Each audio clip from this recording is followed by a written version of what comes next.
And we're live.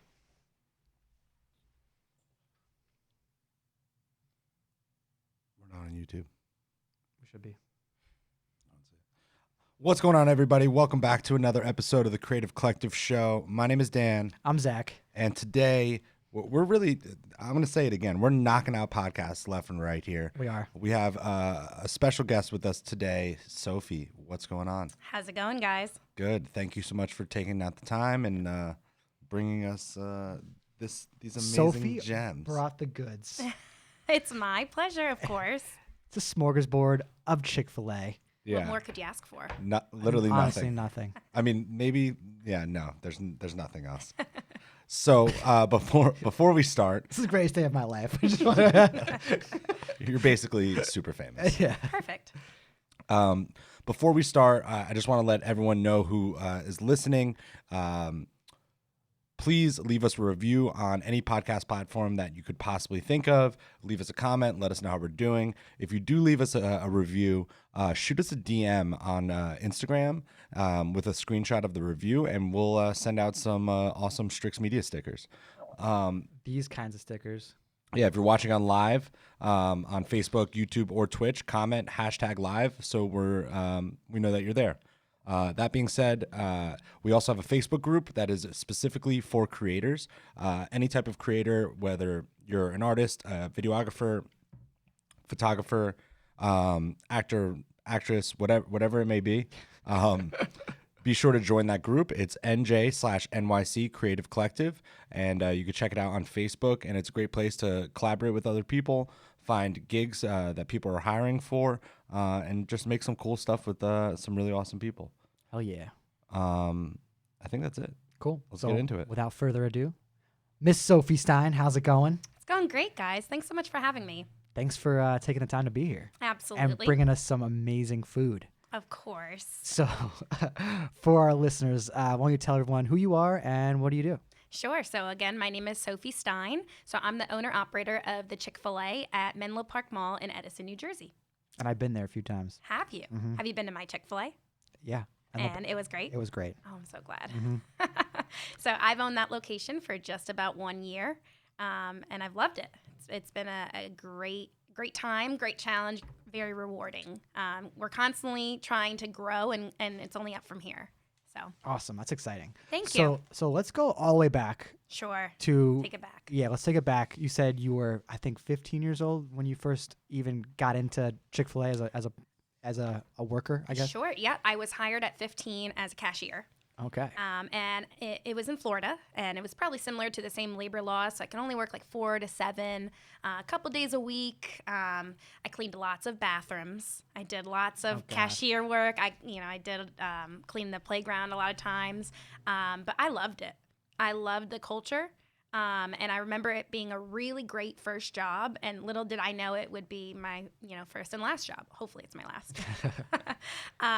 But yeah, so 15 years old, I was just eating with my brother, like a guest, and my friend worked there. And he said, come on and work with me. I think you'd really like it here. And I was like, I'm 15. I don't need a job. And how old was your friend that referred you? 16. Okay, got it. Yep. So I got an interview, and I remember I got the job, and I went home and told my parents, and they were like, you got a job? You're 15. And I was like, it sounded fun. And I never looked back. I loved it. I love working young. And my brother also worked around 15 years old as well. He's older than me. And it was something to keep me occupied after school, Sure. on the weekends. And who doesn't like money? No, I hear you. You know? Especially at 15 years old, like Oh, you feel rich. Yeah. You get that first paycheck, and you're like, I've made it. I can buy anything I want. I literally. Five Below just becomes like the paradise. It really does, the mecca. Awesome. So you're 15 and out. So how did you grow within the company? Like how did you work kind of your way up? Sure. So each restaurant is franchised separately. So it has an owner and operator like myself. And I eventually transferred to Orlando, Florida for University of Central Florida, Go Knights. That's where I went to college. And I started working for an owner-operator named Charlie Fish, who is to this day still one of my biggest fans and my mentor. And I was probably around like 19, 20 years old at that point. And, he pulled me off to the side and said, you could do this. Like, you could be an owner-operator. And I mean, at that age, you're like, how? what kind of process is this like? And Right. he kind of set out, a timeline for me of what that could look like if I were to continue on this path. So after college, I went on and got my master's. So I got my master's in hospitality and tourism management. And then ultimately, I started working for corporate in what is called the Leadership Development Program. So I traveled around the country for almost 3 years, either grand opening new restaurants or managing existing restaurants. That sounds like fun. It was a lot of fun. I lived in hotels Wow. Okay. for 3 years. Any favorite locations? Utah was awesome. Okay. I was there for 5 weeks. Never been to Utah. It was beautiful. I did a grand opening in DC. That was challenging. What was challenging about it? It's hard to open up a location in like a setting like that. There's a lot of different laws you have to go through to have a restaurant in DC or even any store. And we also had some issues during the opening regarding like power outages. I don't think they were ready for like Chick-Fil-A. I don't think they were ready for the power of Chick-fil-A. Now it is doing very well. But, very challenging assignments, but all helped grow me as a leader and as a business owner. Sure. What did it look like to like open up those like when you said like you flew all over the place to go open up like locations, like what did it look like to open up a business like that? Yeah. A business like that. I can't talk today. If it was, so we have something called an external candidate, which is someone who has zero Chick-fil-A experience. So that is one misconception, is that you have to work in Chick-fil-A to become an owner-operator, and you don't. If you have, an extensive business background or former military, and you prove that this is something that you can do, they have no problem, selecting external candidates. So when there's an external candidate, you have a support team, which is what I was on, 8 weeks out. So we're starting to help them, recruit and select talent. We're helping them with the equipment in the restaurant, setting that up. We're helping with the truck ordering. So imagine a brand new restaurant. You have no idea what your sales are going to be. You have a projection, but you have to expect the unexpected. And you're going to have some challenges. But also it's a very rewarding experience. I grew a lot from it. Another part of that was assembling your own trainer team, who are Chick-fil-A team members or leaders from across the country that would come out and serve with you as a Chick-fil-A trainer for a grand opening. Interesting. Yeah, so it's a lot of connections, making connections. Okay. Now, were there any? I'm assuming there was a lot of hurdles to like kind of get through those. Yeah. Can you highlight any of those? So I had one grand opening that was in Connecticut, and we didn't open grand opening day because there was a blizzard. What? And the mayor actually said no one go on the roads. So that was a huge hurdle. First of all, you've got the livelihood of the operator. He's expecting to open that grand opening day, and it's pushed back. You have team members who are expecting to start their first day of work. You have product in the restaurant that you don't want to, expire. Spoil, yeah. Yeah, exactly, or spoil. So that was one hurdle. And some of the things, there's 3 buckets: what you can control, what you can't control, and what you can influence. And that was a total out of our control. You just have to make the best of the situation. But yeah, I would say that was a hurdle. Okay. But it's a great story now. Yeah. Yeah. So how old were you when you opened up these restaurants? Sure. So I was 24 years old. So right now I'm 27. So I did that until I actually got selected to be an owner-operator on my birthday when I turned 27. What a great present. It was a great present. It still is a great present. So I was selected November of 2018. And then I exited, we called it the Leadership Development Program, which is when I worked for corporate. I exited that a few days later. I took a much-needed 1 month off to kind of collect my belongings from Florida, which is where I lived previously. And I made the move to New Jersey. Holy shit.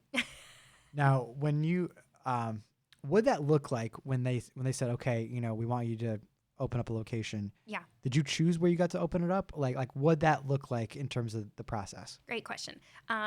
We are able to tell them what region we are interested in. So originally I was interested in the Southeast region. I was looking into Florida. The more corporate started sending me into the Northeast, I started realizing I can really see myself building a life up here again, since, I was born in Jersey. I still do have a little bit of family up here. So when I told them I was interested in the Northeast region, they said, we have a couple restaurants that are coming within what they call your timeline. And then they came to me and said, would you be interested in Menlo Park Mall? I said, of course. I went and visited. I fell in love with the area. I still love it. And I went through a couple more interviews. I think in my total time of interviewing, I probably had 12. 12 interviews? 12 interviews, yeah. Wow. Some in person, some on the phone, some on Skype. Yeah. And then when they selected me for Menlo Park. Interesting. Okay. Now, what does that look like from like an owner standpoint? Now, Sure. like they selected you, but do you have to make any like investment yourself? Like how does that look? Yeah, so there's a small investment fee up front. Okay. So they're very intentional with making sure everyone understands that. So it's more of a partnership with Chick-Fil-A. So it is a franchise, but we partner with them. So they are there every step of the way that we need them. So at the end of the day, it's 50-50. That's the best way to explain it without going into too much numbers. Sure. So small fee up front, but also they expect us as an owner-operator to really be in the restaurant throughout the week. We are not an owner from afar. I can actually say I probably am in the restaurant between 40 to 50 hours a week, but I do that because I want to, and I knew what I was getting into with Chick-fil-A. It's local ownership. It's recruiting your own talent, and it's really getting involved in the community. And so that's something I would really encourage people to look into if that's something that they're interested in. Interesting. Now yours is in the mall too. Yeah. Now was there a deciding factor for you between whether you wanted like a standalone Chick-fil-A versus like one in the mall, and like why did you go with one over the other? That's a great question. They came to me and said that I was competitive for my location at Menlo Park Mall. So selection at Chick-fil-A, if they tell you what you're competitive for, you listen to them. So there weren't any freestanders in that area within my timeline or in this area. So I was selected for a mall. But I think the ultimate goal, hopefully in 5 to 10 years, I will have a freestander. That I would love that. I think having a drive-through is incredible. I'm sure you guys have been through the drive-through. One just opened up close by. Yeah. I've got where is it located? Morris Plains. Morris Plains. Oh yeah, where you got this awesome food. Yeah. And it opened up how long ago? Like 2-3 months, a month ago? I think it opened in June, maybe July. Okay. So like a few months, yeah. right? As soon as we found out, we're like, holy shit, we gotta go. Yeah. So we get there and it's like 1 o'clock, like slightly past like lunchtime. Sure. And there's 2 lines and they're like all the way in the like it looked like I like the new iPhone times 20 was like people just waiting for out the door for these things. Isn't that crazy? It was but it's what's more mind blowing is how efficient you guys are at getting through that line, having like the iPad ready, taking orders before they even get to the window, And friendly. and friendly. And friendly. And then when you finally get there, like, hey, your name is Zach, right? You got this order. I'm like, hell yeah, that's my order. And like they knew exactly. know? They were good. They're really like the operations are That's awesome to hear. prime. That's really good. Yeah, so I think every person who becomes an owner-operator, their ultimate goal down the line is to own a freestander and or multi-unit. Not a lot of people own more than one location. So if you're lucky enough to be selected again by Chick-fil-A corporate, it's a high honor. I believe that the most Chick-fil-A's owned by one person is 3 right now. And again, that goes back to local ownership because they want to be able to have someone who's really invested into that restaurant and physically there. And that's going to get hard if it grows up to like the 5, 6, and 7 stores. So Now, just a quick side question Sure. about like say marketing, right? There was this huge thing with Popeyes versus Chick-fil-A. yes. How did that look in terms of your store? Like that was obviously like a national like viral thing. Mhm. What did it look like for your store, like in particular? So we actually have a Popeyes in my mall. Oh wow! You guys are like right next to each other almost, right? We have one in between us, one restaurant in between us. Were you guys fighting? No, we are very cordial neighbors. Like, meet me by the flagpole. To be honest, when it first came out and there was all these people saying like, oh, Chick-fil-A is better, Popeyes is better, we were just as busy because everyone wanted to compare. So they're running into Popeye's line and then they're running into our line. So, I mean, we'll take any press, for that. Mm-hmm. So we were very busy. It has still continued. So we're riding that high, which is awesome. But no shade to Popeyes. Okay, No shade. Where like that? I'm over here chewing. Sorry to all our listeners.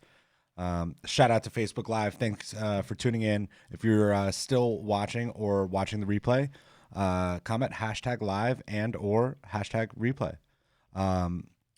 So when that's all happening, right? Mhm. And did you interact with a lot of people that were there to like eat both sandwiches, or like did you notice that like they literally had like one bag in their hand like while they were waiting? Yeah, you could notice. And Yeah. also, at that moment, Popeyes had a very long line. So I think there were some people that were thinking, I'll go there later. In the meantime, and now you're fixated on a chicken sandwich. So you just need the fix. So we had some people that were like, well, while we're waiting, let's go over to Chick-fil-A. So like I said, business was and is booming regarding that. And I love it. Yeah, super cool. Yeah. Where did that come from? Does anyone? I have no idea. I think they just started advertising about some sandwich. And I think probably some influencer was like Chick-fil-A or Popeyes. Yeah. And so it just became the next viral thing to do a little challenge. Challenge accepted, though, Yeah, definitely. I think that it should be a rule on the internet. Like, like you have a license and it's like official. Like whoever makes all of these memes, like, because it was probably a meme that started it. Like, Oh, yeah. there needs to be like a meme stamp so we know where it came from. Like 'Cause a like lot the of these people origin deserve of that. credit. Yeah. It's Like true. you read some memes are hilarious. Hopefully, like they're in comedy. Like, like And, I'm like- mind blown every day by a new meme. I know they're so funny and they're so real too. Yeah, that I guess that's what really makes them really Very yeah, relatable. Yeah. Relatable.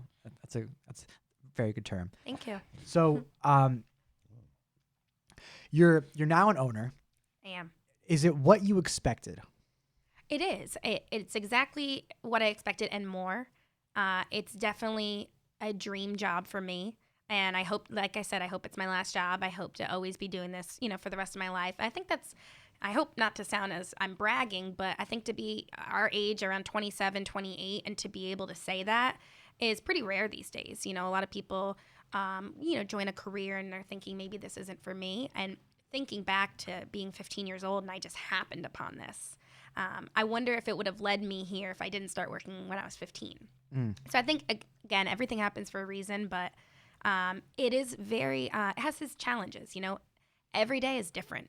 That's the best way I can, explain it to new operators is, it's never going to be the same. And that's a good and a bad thing, It keeps you on your toes.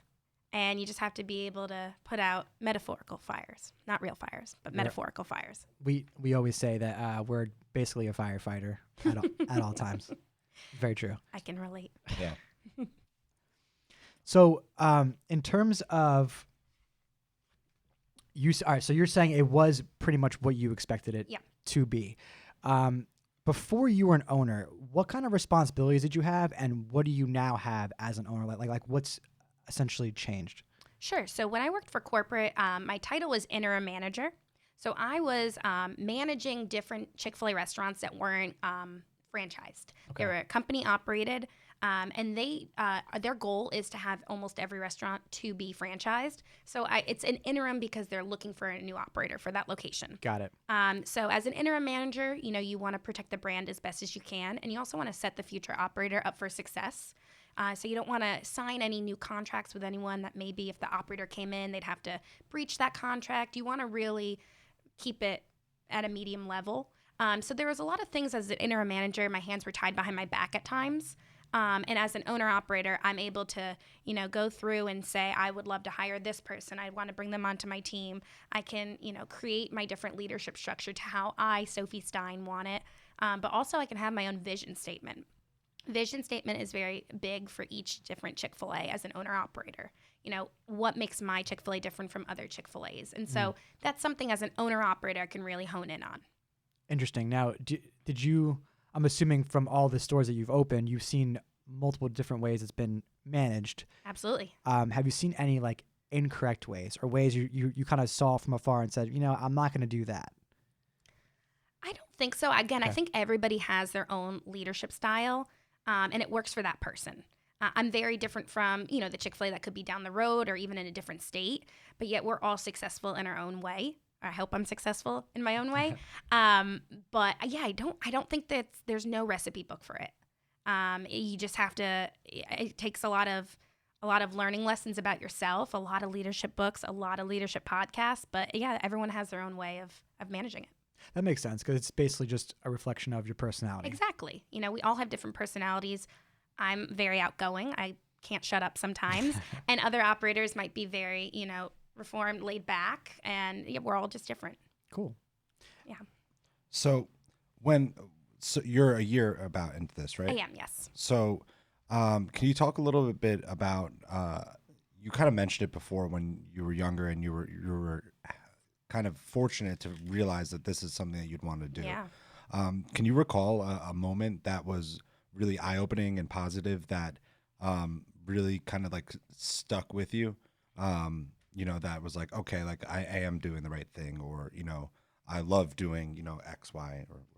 Yeah. When I went off to college at UCF, I was a radio TV major. And I thought, I used to love to act, and I thought I could maybe be an anchor or something like that. And I went into my classes, and I was learning about the inside of a camera. So you guys would find that interesting. I hated it. I did terrible in school, and I was a pretty good student. And so I kind of just had this moment of, why am I getting C's in college? And I don't think I was interested. I don't think it was something that piqued my interest, kept my interest. And I spoke to someone, and, they said, you love Chick-Fil-A, and you are really good at hospitality. Have you ever thought about changing your major to hospitality and tourism management? And I never had. And it was scary, and it's that thought of, I was already, I think, a sophomore. Like, I'm going to change my major again, just what every kid wants. Yeah. But it was the best decision that I ever made. I changed it to hospitality and tourism management. And UCF actually has their own campus specifically for, restaurant management. So I started going there, instantly did way better in school. And that was that clicking moment of, this is what I'm meant to do. Now, I'm going to ask you a question about that, because you've been in that space before you were studying it, Sure. like in school, right? Yeah.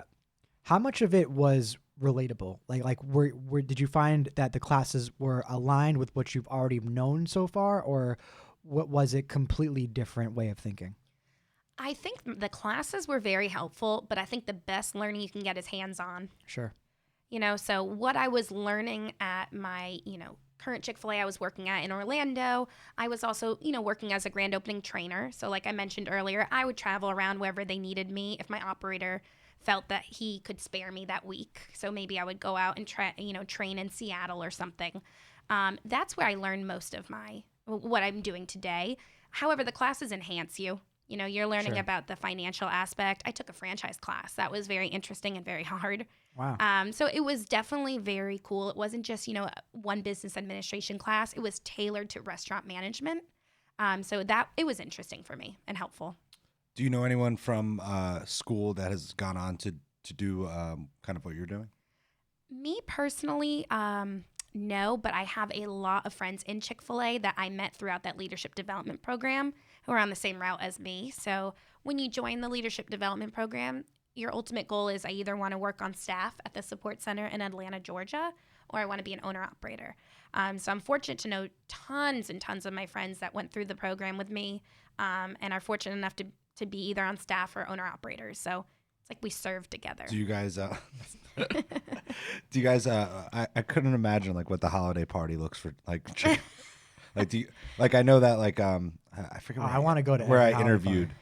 for like Zoomies. Like if you were a manager at Zoomies, I never got that job, but they would fly you out to like Colorado and it would be like this crazy party. Do you guys have Wow. like a yearly A retreat kind of thing. where you guys like We do. eat as many chicken nuggets as you can? We actually just got back from it. So it's called Next. It used to be called Seminar. And it's every staff member and every owner operator. And if you have a spouse, they're welcome to come. We just got back from the Bahamas. What? All right. I know. Now, does every Chick-fil-A go on like standstill until you guys come back? So it's just the owner operators and the spouse, if they have a spouse. So, fortunately, we have great leaders that we couldn't do what we do without them. So they hold down the fort for us and cool. allow us to have a really great, enriching seminar. And it kind of just tailors, how did 2019 go? Let's celebrate what was really good and how do we make it even better in 2020? So this leads me to my next question. Sure. You don't have to answer it though. Oh, gosh. So do you have any friends that have tried to get you to open doors on Sunday? Because I would be that friend. I'm like, listen, like let's just slide in through the back, fire up the chicken makers. I don't know what it is, but something about Sundays, like around 1:00, I'm like, The chicken. I know. It happened one time. I used to live in North Carolina. Yeah. We drove to Chick-Fil-A, and it was Sunday, and we were like sitting there looking at each other, like, "What are we doing right now?" Oh, that was a bad move, man. I definitely have people that are like, could you open on Sunday if you wanted to? And I'm like, no. It's actually in our contract that we can't. And I love it. It's honestly, the founder just wanted to do it so everyone could have a day off. A lot of people think it's for different reasons. Yeah. Just so we have a day off. It's a great recruiting tool as well. You know, you could work here and you're always guaranteed that Sunday off. It's just a day of rest. I need it. Sundays Sure are they great need it. for resting. They're so great. And, you know, when it's football and all that and sleeping in. Yep. So, sleeping in. Yep. Can't beat it.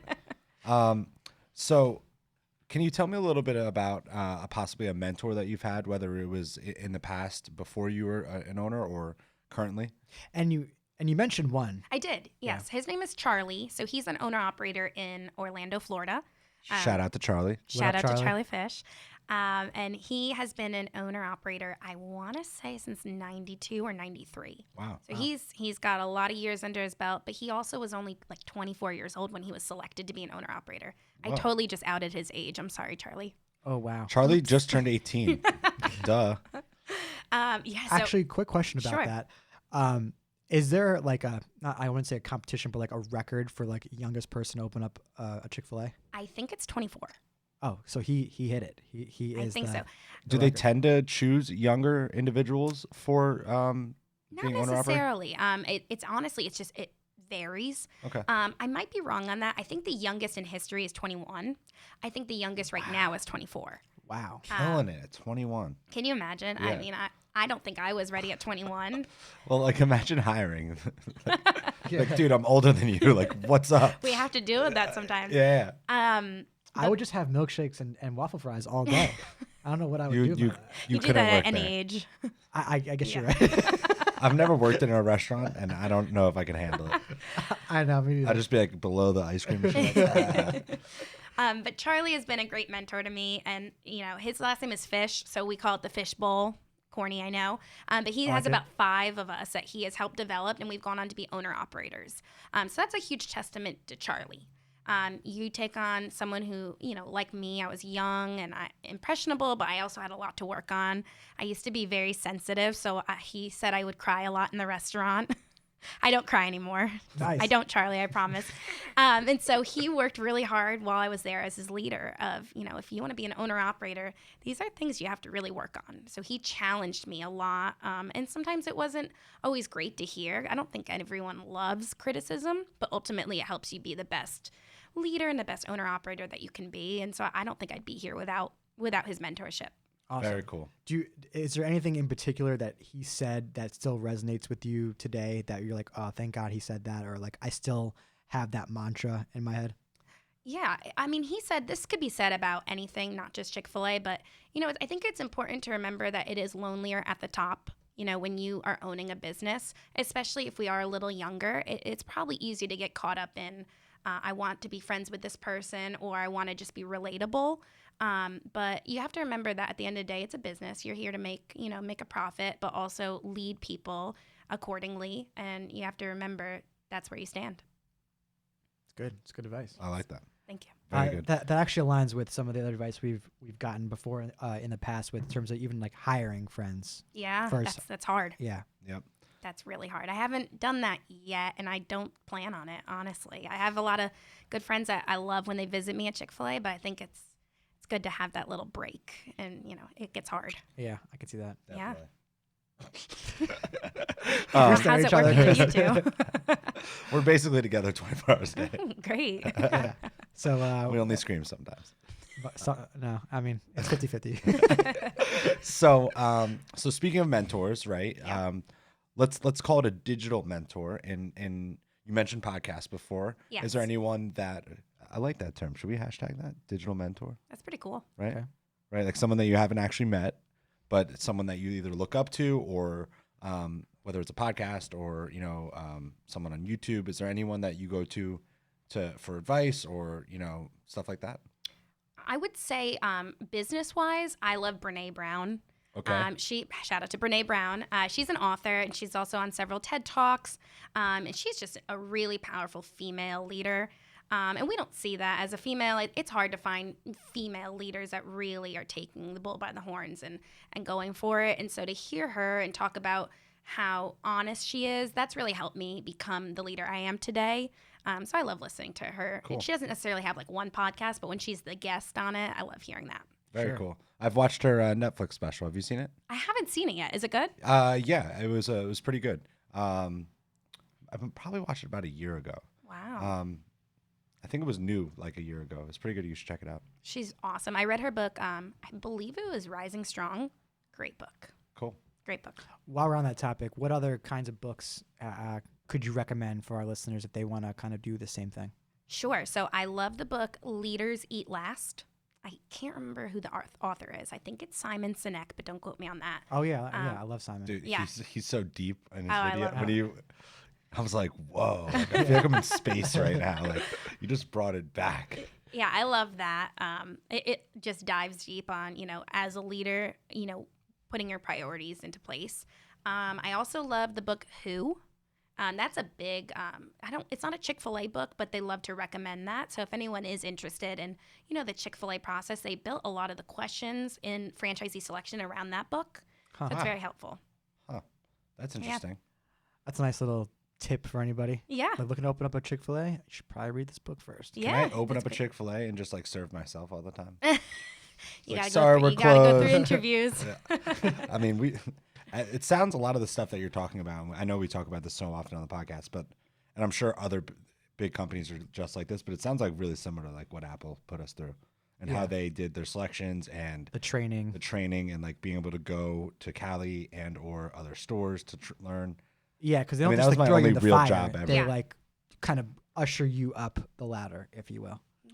I guess I feel like that because that was literally my only real job, more or less. It doesn't surprise me that you guys worked at Apple. I don't Yeah. know why. That's a good thing, though. Yeah.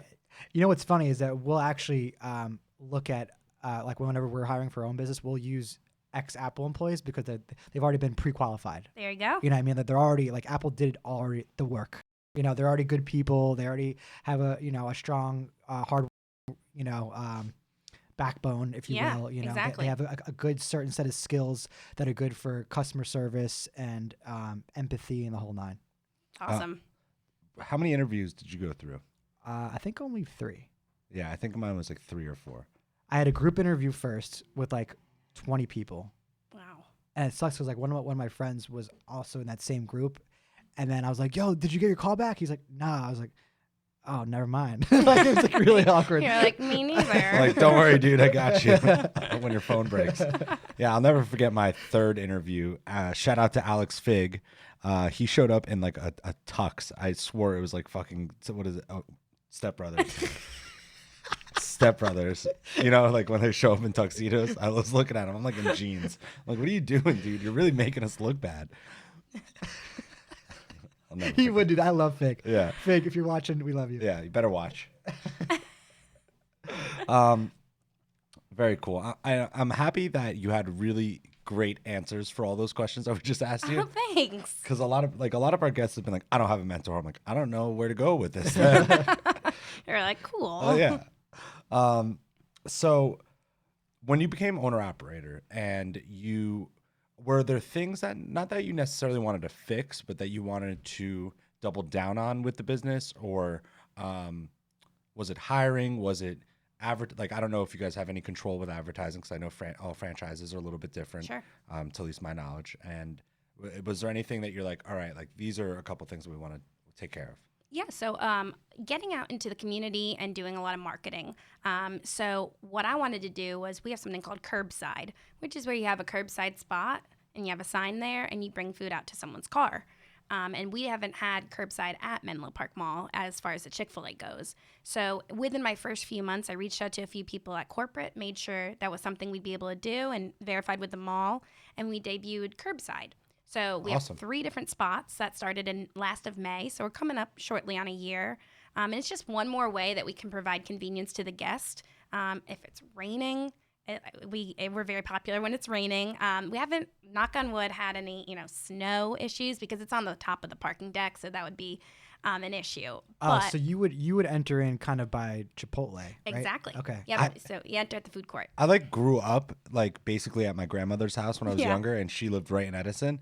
I haven't been to Menlo Park in maybe 15 years. Really, it's So like changed. I remember what it looks like, but I remember like what was it, FAO shorts or Was it there? It was there. Like Wow. they had like Really? a talking tree, and like Ah. that's what I like. I can't even remember like the where you would enter on the mall. Like that's so weird. Yeah, that's the best way I tell people is go to the top of the parking deck. You'll see the Chipotle or the Havana Central sign. Yeah. Walk in, you'll see Chick-fil-A on the left. Champs isn't there anymore. They are there. The restaurant. Oh no, the basketball store. Yeah. Okay, because there was is there a restaurant still next to the food court? No, there isn't. There used to be like a big sports bar No, we don't have that like anymore. across, like it was like in the corner, if I'm remembering correctly, in the corner of that.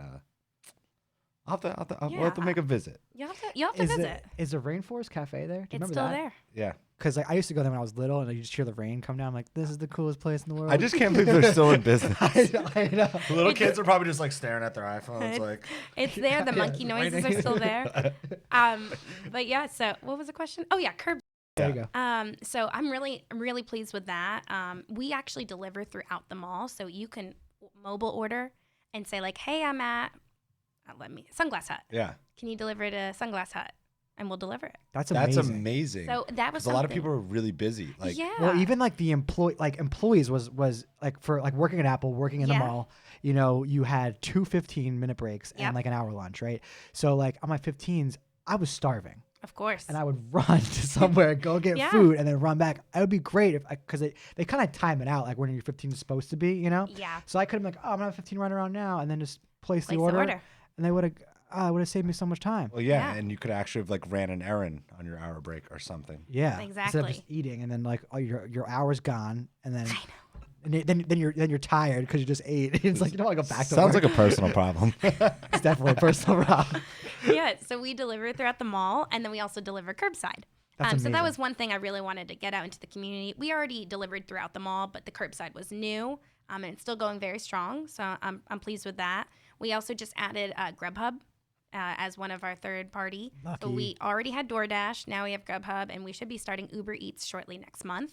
So Now, and that's pertaining to the location, to your restaurant Yes, versus correct. others, right? Because the one over here, you can't get that. hopefully one day. Yeah. Hopefully one day. That'll be so bad for us, but great. Oh my Yeah. God, our bank accounts is gonna be like negative Chick-Fil-A. Yeah, I think like in 2020, it's all about convenience. And we love promoting the app as well because you can customize anything you want. I love using the app for anywhere. I'm a big app person. I mobile order from Dunkin', from Starbucks all the time. And so I love how convenient, and I'm not just saying it because I work there. Chick-fil-A's app is actually really cool. Awesome. It's really nice. I'll have to download it. I Yeah, don't it's think called I the have it. Chick-fil-A One app. Okay. Chick-fil-A. Oh, I think I did get that. And you Yeah. can like just like Starbucks or like Dunkin', you could literally just like cut the line.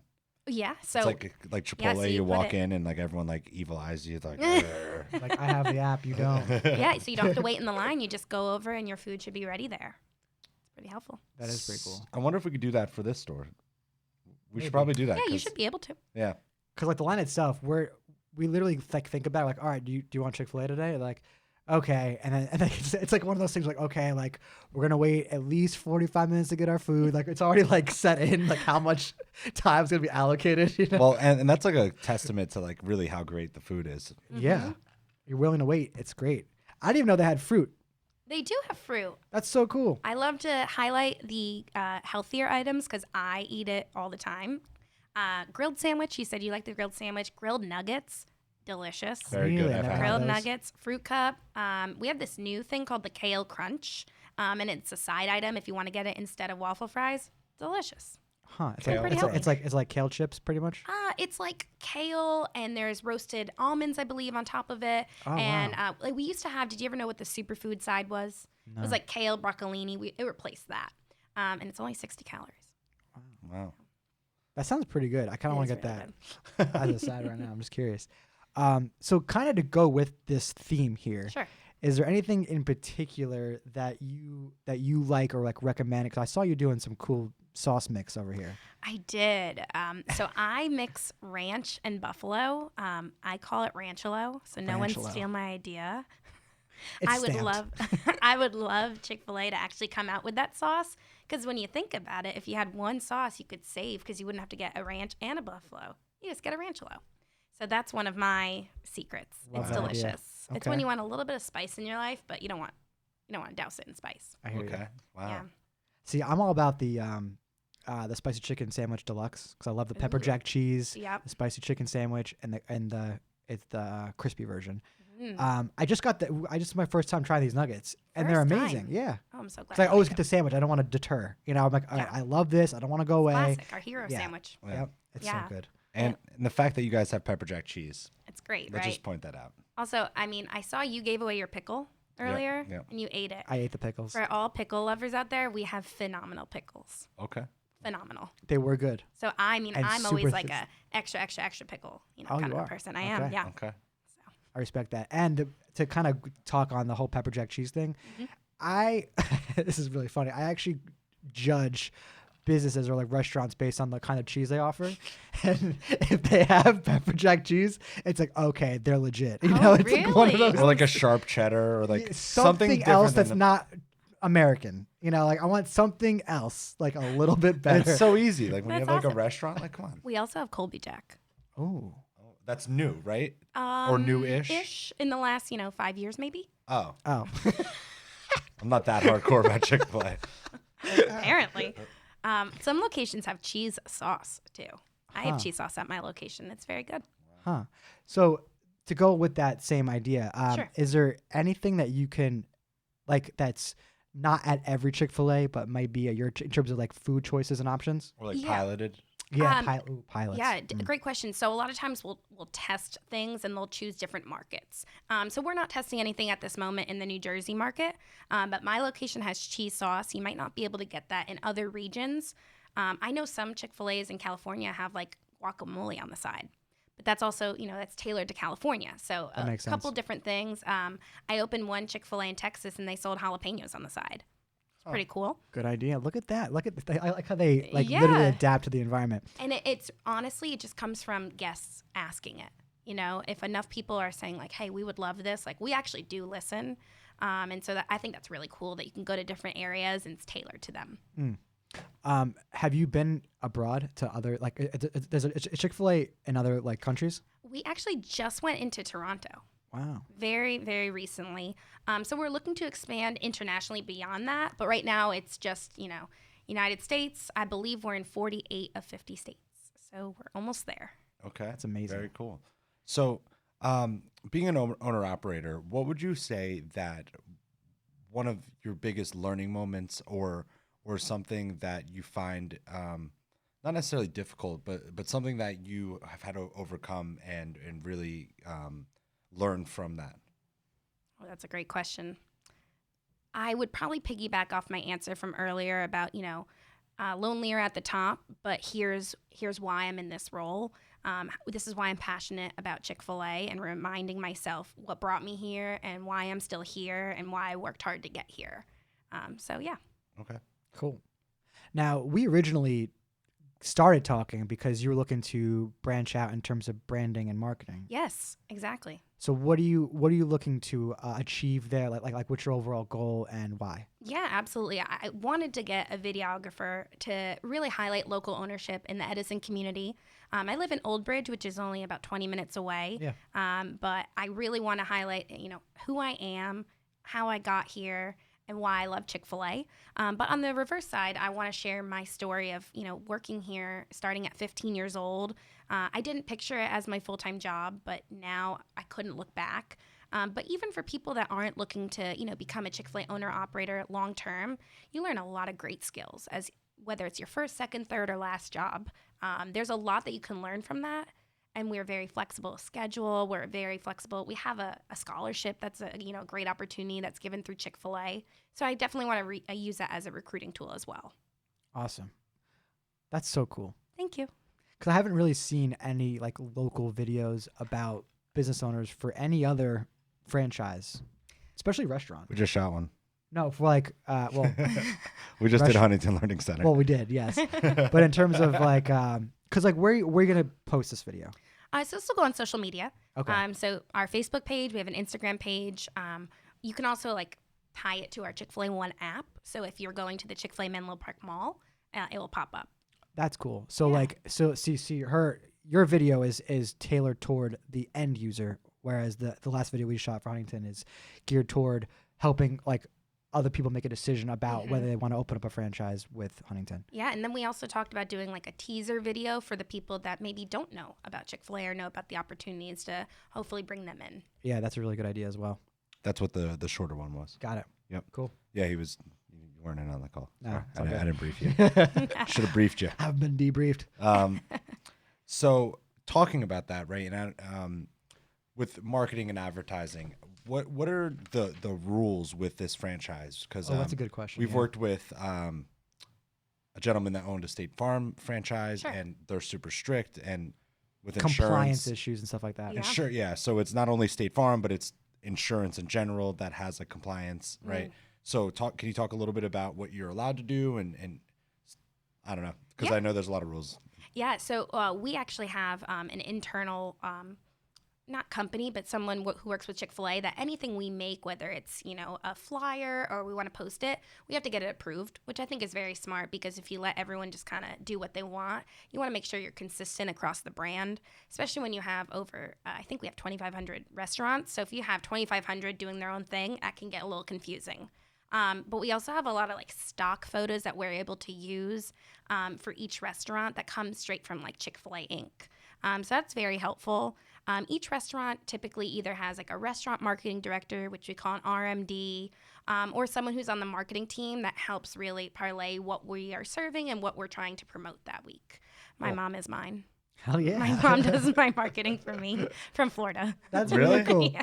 Awesome. Shout out to mom. Shout out to mom. What's Lisa up, Mom? Diamond Stein. All right. Wow. Yeah. So I was perusing the Chick-fil-A Instagram. Yeah. And you were the last post about meeting you. Yeah. Now, where'd that idea come from? And there's also something about milkshakes in there too. That sounds There is. really good. And He's now like, I want "Milkshakes?" a milkshake. One of my good friends named Matt, who is also an owner-operator, he has a very extensive marketing background.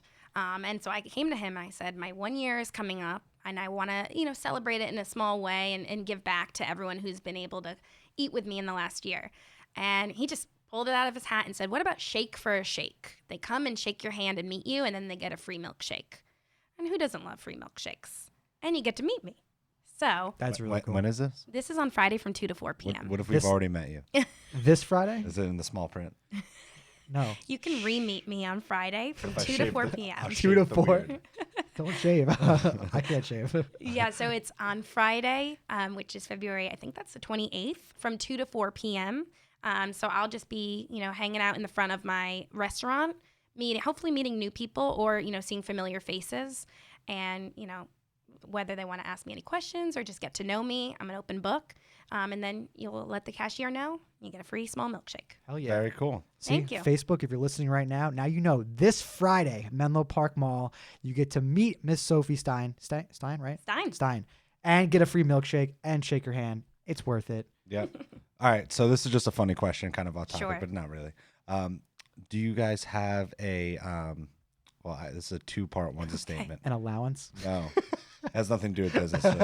Do you guys have the cow costume there? Do you guys get one? I purchased one. Yes. You should have came in that. That would have blown my. If you showed up in that, I would have fallen over. That would have been it.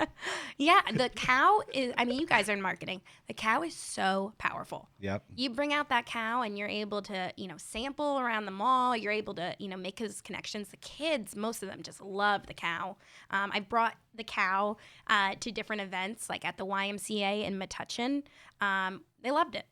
And so he's very powerful. He's a powerful man. He's very popular.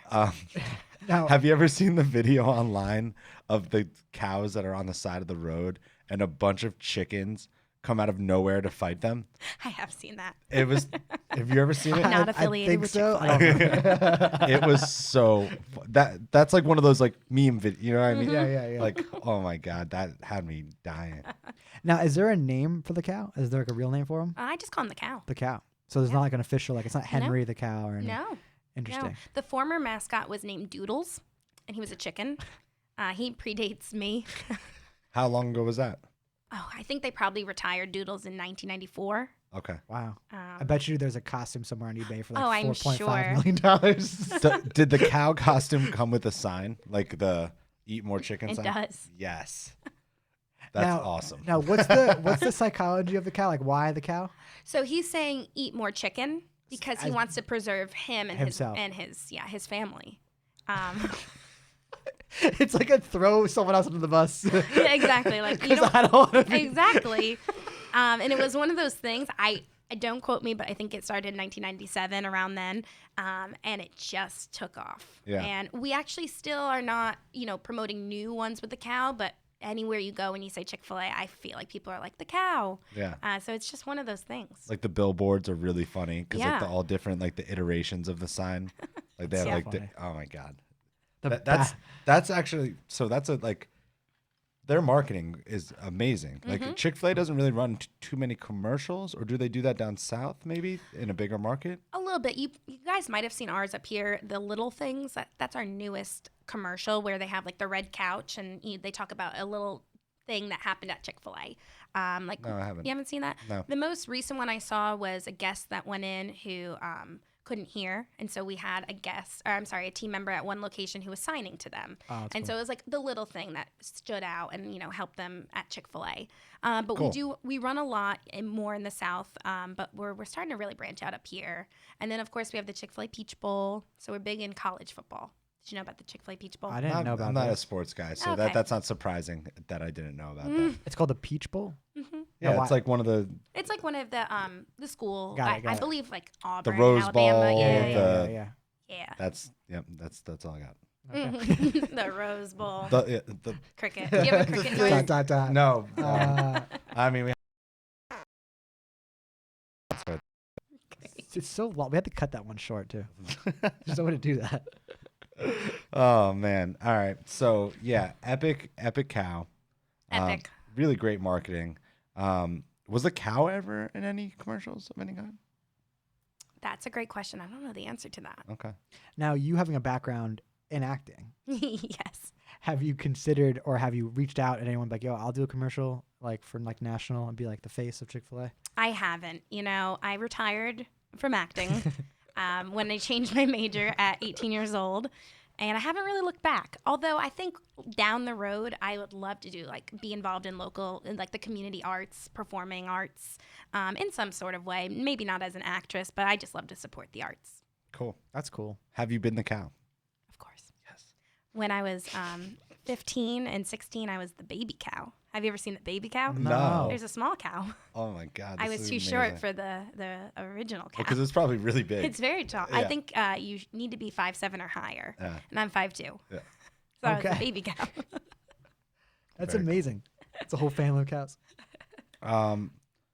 So Oh, this is a good one. We never actually mentioned this one ever. yeah, well, okay, go ahead. All right. So, what this podcast is really about is, how business owners are creative and how creative people are basically business owners, and the idea of, following a passion all the way through, and sticking to it, and eventually making based on your passion.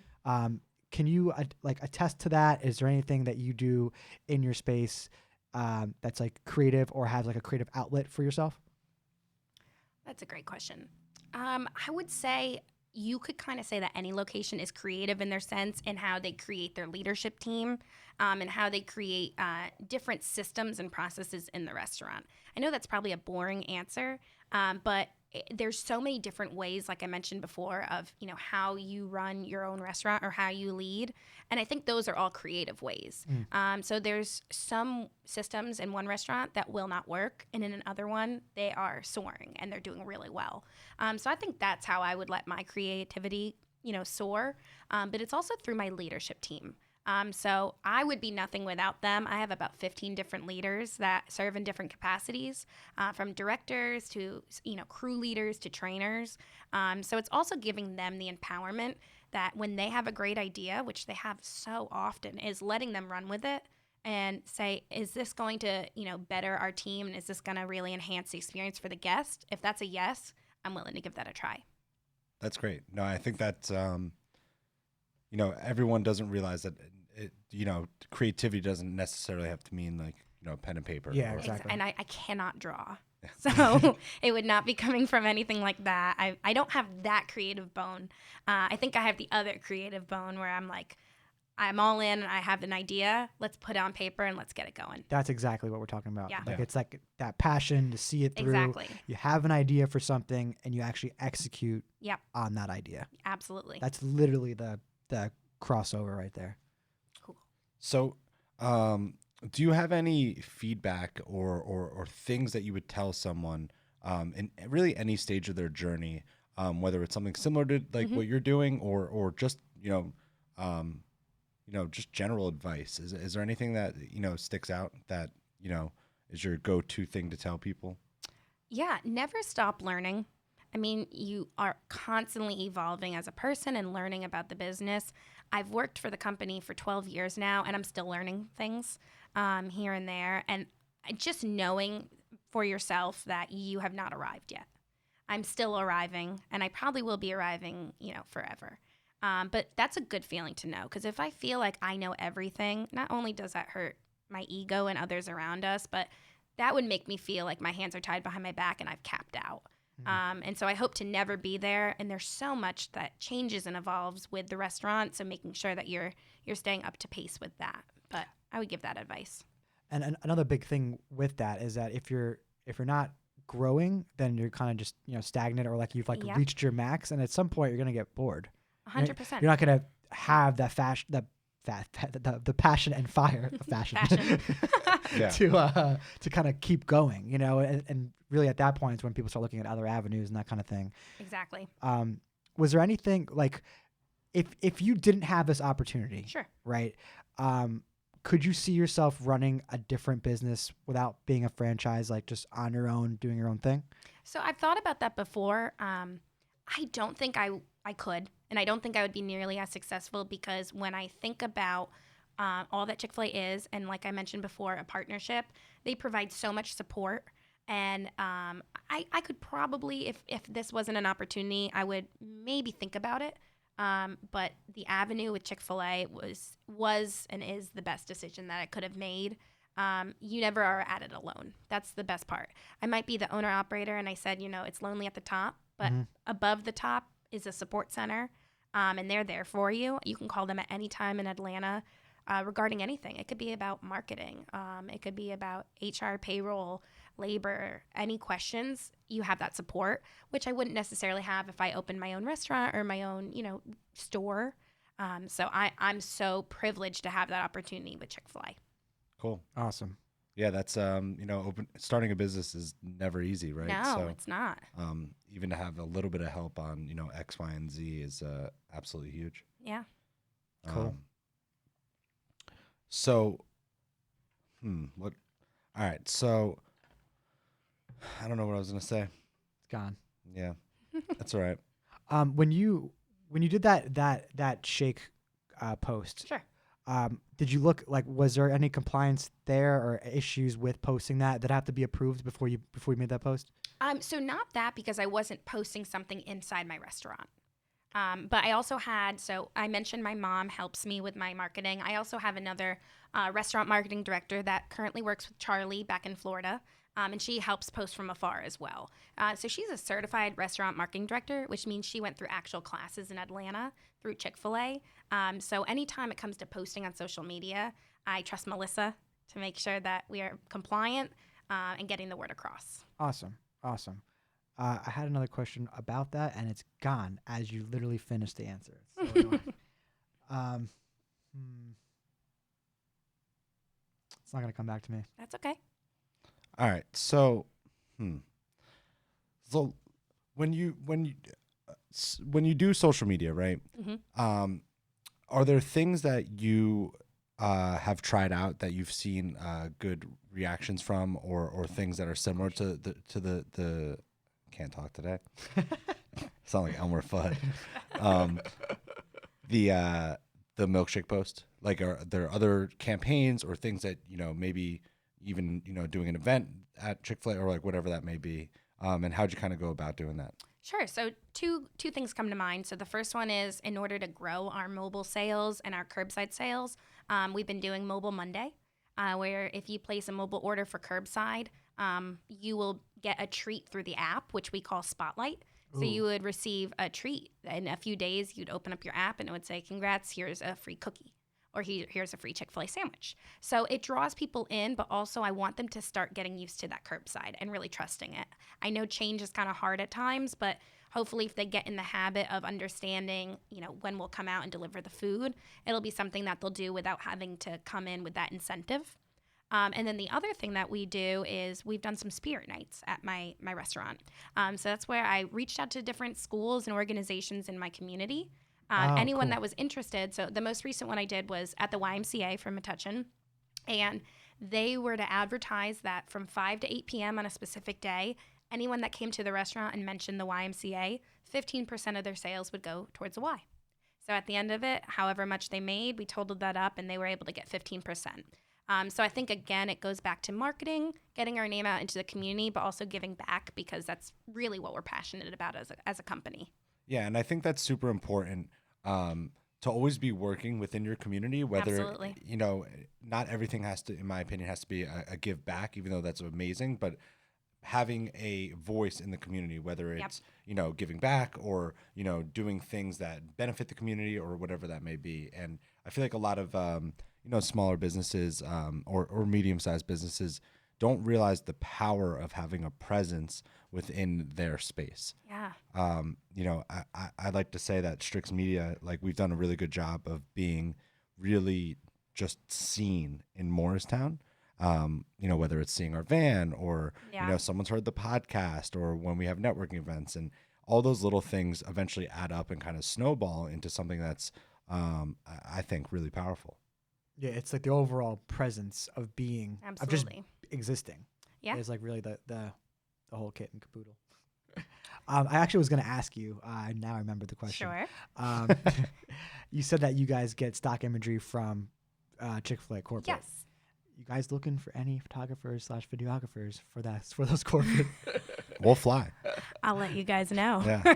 Because if I can take some high quality photos of some high quality food, You would just eat it, dude. hey, you know what? It might even look better with a piece taken out of it. I might actually enhance the product might. photography. So all right, so let's wrap this up. If you guys are still watching, comment hashtag live if you're watching on any platform. We are now on Twitch and YouTube if you'd like to check us out, as well as Facebook. If you're watching the replay, comment hashtag replay. It means a lot to us. If you're just tuning in or, kind of skip to the end, if you could leave us a review on Apple Podcasts, that's really where it's most important for us. And if you do leave us a review, shoot us a DM on Instagram at StrixMediaNJ, and we'll send you some really awesome stickers. These guys, they're cool. Yeah, you can't see it if you're just listening, but, you get the idea. So should we wrap it up with our random fun section here? Yeah. So we're going to fire off some totally off topic questions. Okay. And you just got to tell us one or the other. Are these Chick-fil-A related? They don't, well, they might be. Favorite thing on the menu? Ooh. I do the grilled club with pepper jack cheese, no Pepper lettuce, jack no cheese. tomato, extra pickle. She wasn't lying about that. pickle. That's my go-to. Wow. I love it. Okay. Any sides? Any favorite sides? I actually love our chicken soup. We Okay. do have chicken soup. The mac and cheese is lit. by Oh, the way. the mac and cheese is also delicious. Yeah. I love that as well. Yeah, it's the real deal though. Like, you bite it, like it's like you made it at home. Isn't it good? I It love has it. the, I don't know what to call it, like the hard, not hard. It's like Yeah, we it put has, like- cheese on top of it and then we bake it. Yeah, So and you it- have like yeah. it's almost like a crust too. Yeah. It has like it's the real deal. But if I'm looking for like my go-to staple, I love our chicken noodle soup. Okay, pretty I'm good. gonna have to try that. really, you'll have I've to never try had it. Yeah. It's really good. I also love you guys' milkshakes. They're bomb. You know what Sean gets? He gets the lemonade milkshake. Oh, the frosted lemonade. Yeah. Interesting. What? So good. That sounds so good. Lemonade mixed with ice cream. Oh we my call it God. ice dream because you dream about it at night. Okay. It's pretty good. I'm going to have that as well. I'm so thirsty right now. That sounds so good. I just water. So favorite city that you've been to? Colorado Springs. Okay. I've never been to Colorado. Why? Beautiful. I just haven't really been on the West Coast that much. So I think getting to go there and travel was awesome. But I didn't go skiing. I've never gone skiing before. I really should have capitalized on that. So I might have to go back. We'll see. Yeah. Yeah, just okay. like open up a few more stores over there. Yeah. Just got my skis, no Yep. big deal. You guys should totally have a Chick-fil-A like at the bottom or top of like a ski thing, and like that's like your reward for going down. Or up. That'd be such a cool That idea. actually is it's not a bad idea. You just snowboard down to your chicken sandwich. There you go. It's totally worth it. Do you like scary movies or funny movies? Funny. Okay. Adam Sandler or Will Ferrell? Wow. Adam Sandler. Wow. Wow. That was a good question. That is a good That- question. That was a really good question. That I is don't a know who very I could good choose. question. Really? Yeah. I mean, Will Ferrell's just my dude. I know he's so funny. But Adam Sandler. Yeah, I know. I know. Happy Yeah. Gilmore, Big Daddy, Yeah, classics. Literally. Billy Madison. It's a good one. It's a good one. I'm just more interested because I feel that your favorite music tells a lot about people. So what's your favorite band or singer or rapper or? Oh, it's a great question. That's a great question. Can I also do follow-up favorite musical? Sure. Okay. I know nothing about musicals, but sure. Favorite musical is actually Chicago, and I just saw it on Broadway for Cool. the first time on Sunday. Oh, first Awesome. time. First time. I'd seen the movie, but not on Broadway. And you saw it on a Sunday because you were off. Because I was off. Favorite singer, I actually love Demi Lovato. Okay. I'm a big Demi fan. Cool. And band, I'm kind of old school. I'm like a Rolling Stones kind of gal. Okay. Okay. Yeah. I like it. I grew up in classic rock as well, so I'm right there with you. Your dad or mom probably taught you. Yep. Same. Yep. My mom was married to a rock star for a little while, so Oh, it kind of just like carried on like the thing. that's awesome. Yeah, that's cool. So if you wanted to own another business, Ooh, love this question. what would it be? And it could be with Chick-fil-A as well. Doesn't have to be and or. That's such a good question. Okay, I do love shopping. So if I could kind of integrate, like come eat at Chick-fil-A and as you're leaving get a new outfit. I don't know. I've never thought of that, but Okay. it would have to be with Chick-fil-A because that's my heart. Okay. But yeah, maybe add shopping into the mix. That would be Well, what like if a personal you? stylist. What if? All right, so you had Chick-fil-A, right? And that was running by itself fine, like in a perfect world. Still there 40 hours a week. Right. Yeah, yeah. Okay. To 50, 40 to 50. Right. 50. If you could like have just another business, like is there anything you always thought about doing or want to do now that having that kind of Freedom. knowledge and freedom? I would probably still say fashion. I don't know if you guys are familiar with Poshmark, the app. Yeah. Yep. That was part of my like Chick-fil-A story it was a side business for me throughout college. And I had a pretty lucrative just side business to help me through. And I really enjoyed that.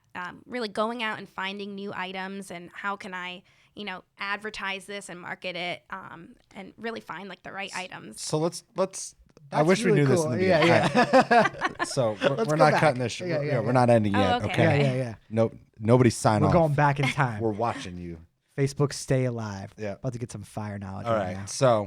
right. So, I'm familiar with what Poshmark is, Yeah. and a lot of people use it to sell the clothes that they own. Correct. Correct. It sounds like you were leveraging it not only to sell clothes that you possibly owned, but sourcing stuff from what? Any stores. So if you go into a TJ Maxx or a Marshalls, which I love, and you have one across the street, Yep. which is great. Which we never go to. You need to. I know. There's also Home Goods right there too, right? Yeah. You can find name brands that, TJ's or Marshalls is able to get a shipment of. Maybe it's last season. Maybe there's like one hem that you don't notice personally, but the business noticed and they sold it. So I would leverage it that way. You find a lot of name brand and in like almost mint condition at thrift stores as well. Yep. So when I had a lot more time, I haven't done it in years because I'll be honest, it is a full-time job. Like you got to go out and source it and really market it. and you could have the most incredible item, but if you don't put the best picture on your profile of that, it's not going to sell.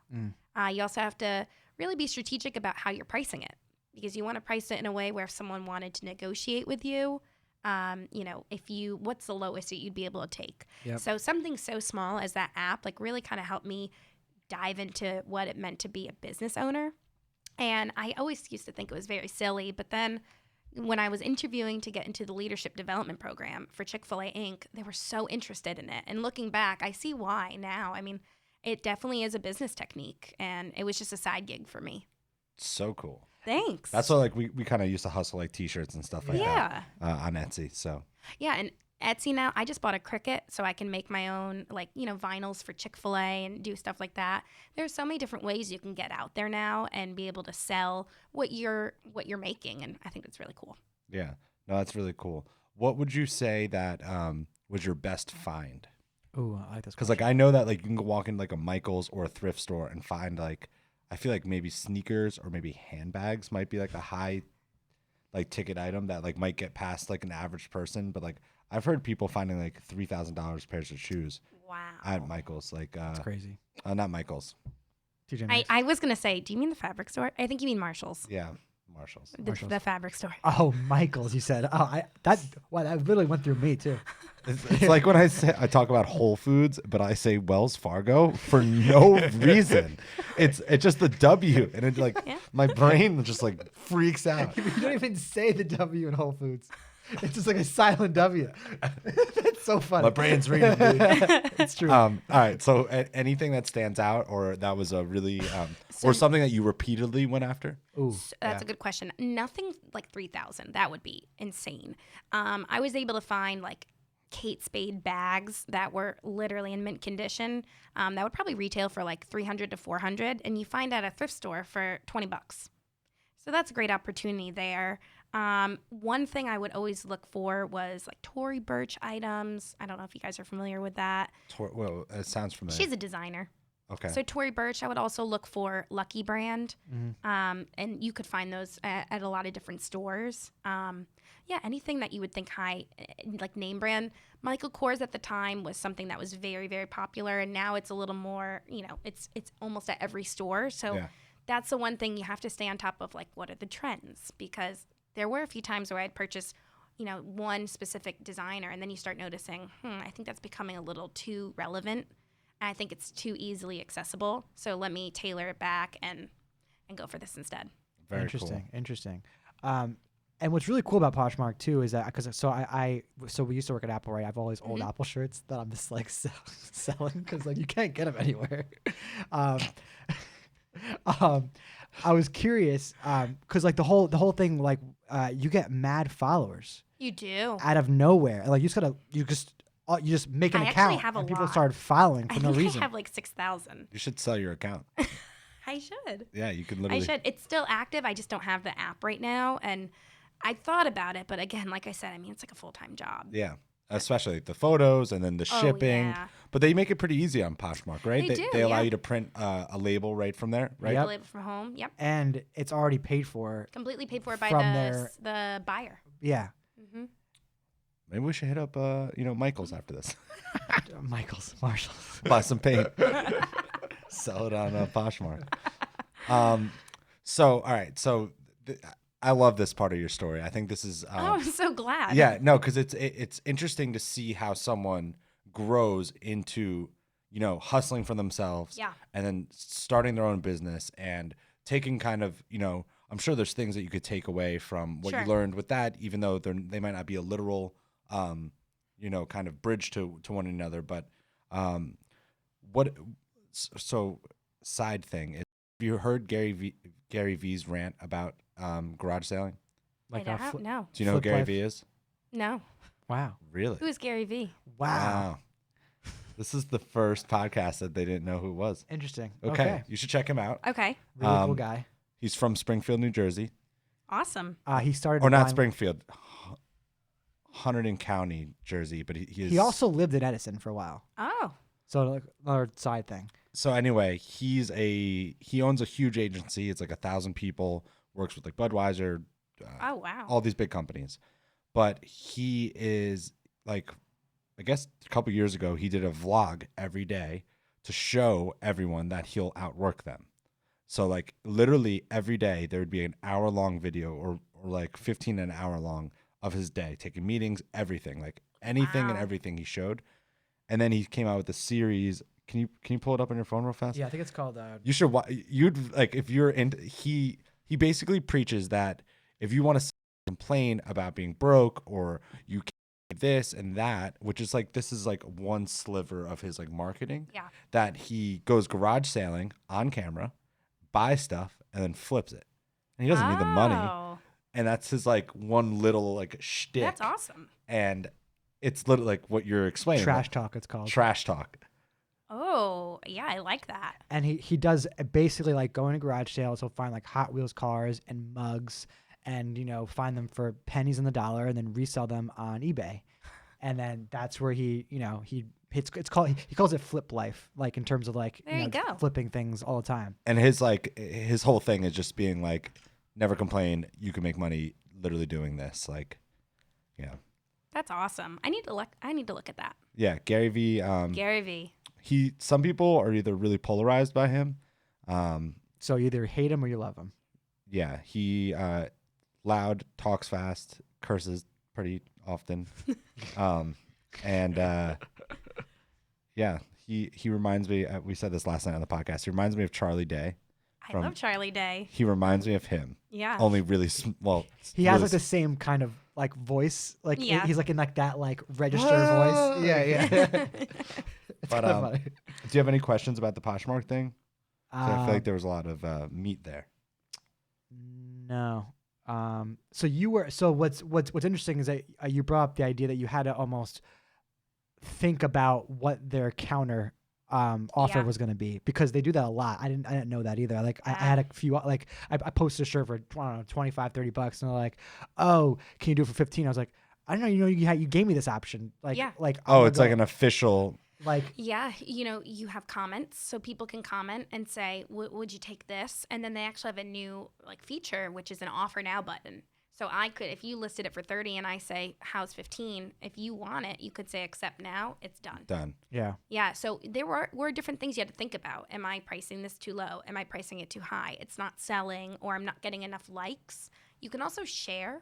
It only shares to your Poshmark app, but you can also share it to other, social media platforms. But it's also how often are you sharing? And I remember every night at 10 p.m. Eastern time, they would have a party online. And there would be a theme. So it would be like, for girls, little black dresses party. So anyone who had a black dress that they were selling, you could share it to that party. And so if you didn't have, if like you were a trying theme to, almost. It's like pop-up groups. And they were good about catching it. If you tried to share, a shirt, they would say like, that doesn't fall in with our group.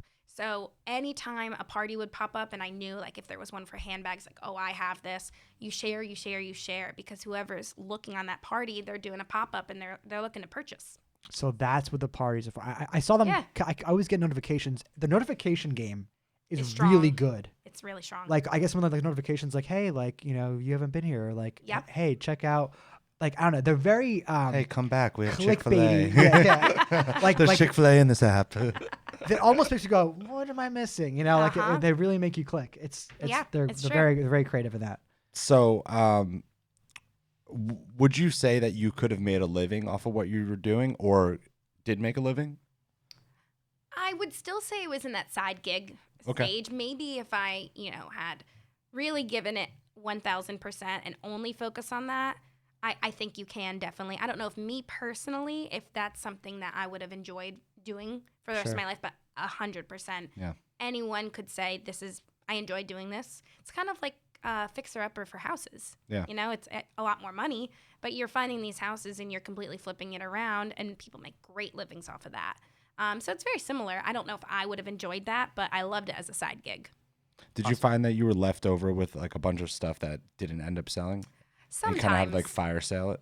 Exactly. I also, I don't know if this is strategic or not, I would buy things that like I liked as well. So if it didn't sell, I was like, well, I'll wear it. So yeah, that's actually that's a really fine. good point. Yeah, I mean, it's not going to bad use. That's actually a solid strategy. And then you end up like, oh, it's not selling. I guess I'll keep it. Yeah, like I guess it's mine. So here's actually a good question. When you were taking photos, was it would you model it yourself and take a selfie of it, or were you putting it on like something and then like showing it as is? Great question. In the beginning, I would model it, and it was, back when I lived at home, I would have my parents take a picture of me. But as things went on, I feel like it looked more professional if you had like a mannequin, or if you put it in like really great lighting and edited it. That's weird. Edited it. Trademark. So yeah, but it's really helpful when you see it on someone, because 9 times out of 10 people will message or comment on it and be like, what does this look like on? And you're like, okay, let me just model it. Well, that's my That's a good idea. I'm gonna do that. when I'm rich and famous, I'm gonna write a book, and it's about like the thought process behind that, right? So Yeah. if you take the same exact Instagram account, say, and you take a photo of a T-shirt on the ground, even though it's edited and looks nice, like on a background, Yep. and then it's on someone, every time the photo of someone wearing it will get more engagement. Yeah. Every time. People can picture themselves as Yeah. it, wearing it, very powerful. Yeah. So sometimes I would do both. You could Yeah. scroll through and see different pictures. Yep. Yeah. All Very right, cool. I'm gonna start doing that. You should. It's annoying. I just had to go through and like iron everything, put everything in the wash, clean Yeah, it. you have to make sure it looks good. Like Yep. if you're modeling it and it has wrinkles, like that doesn't look great. Yeah. I know. Yeah, exactly. It's very nitpicky. All right. Well, This has been eye opening. very cool. I feel like Chick-Fil-A Poshmark. Yeah. Yeah. This is great. Awesome. Thanks so much for having me. Yeah. Thank you so much for taking the time. Yes, of course. Where can everyone find you? Location and on social. Sure. So it's at Chick-fil-A Menlo Park Mall. We're in Edison, New Jersey. You can follow us at CFA Menlo Park. You can also follow me at Sophie_Stein 92. Awesome. Cool. Thank you so much for coming. Thank you guys so much. Awesome. You've been great. Thank you so you. much.